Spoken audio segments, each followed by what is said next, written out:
লাইলাতুল কদর পেতে হলে আমাদেরকে রাসূলুল্লাহ সাল্লাম যেটা শেখালেন সেটা হলো এই 10টা রাত জাগতে হবে এবং 10 রাত জাগার পাশাপাশি আমরা ইবাদত বন্দেগীতে ইজতিহাদ করব, বেশি বেশি পরিশ্রম করব, পরিবারের সদস্য জাগিয়ে দেব এবং সর্বাত্মক চেষ্টা করব এই রাতগুলো ইবাদত বন্দেগীতে কাটানোর। ইতিকাফ হলো লাইলাতুল কদর অর্জন করার সর্বোত্তম সর্বশ্রেষ্ঠ পথ এবং ইতিকাফ মুসলমানদের জন্য সবচেয়ে গুরুত্বপূর্ণ ইবাদত যেটা রাসূলুল্লাহ শিখিয়েছেন।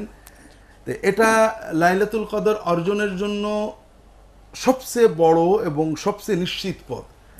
এটার আগেও সবাই তো আমরা ইতিকাফ করতে পারবো না। ইতিকাফ ছাড়াও কিভাবে লাইলাতুল কদরের মর্যাদা ফজিলত আমরা পেতে পারি এটাও রাসূলুল্লাহ সাল্লাল্লাহু আলাইহি ওয়াসাল্লাম বিভিন্ন হাদিসে নির্দেশ দিয়েছেন। প্রথম নির্দেশ হলো যেটা আমরা আলোচনা করছিলাম যে লাইলাতুল কদরকে 1 রাত 2 রাত বলে মনে না করা। এজন্যই রাসূলুল্লাহ সাল্লাল্লাহু আলাইহি ওয়াসাল্লাম বলেছেন আমাকে লাইলাতুল কদরের ব্যাপারটা জানানো হয়েছিল কোন রাত, পরে ওটাকে আমাকে ভুলিয়ে দেওয়া হয়েছে। এটা উম্মতের বৃহত্তর কল্যাণের জন্য। কারণ একটা আমরা নিজেরা যদি শুধু 1 রাতে ইবাদত করি মনোযোগ আসে না।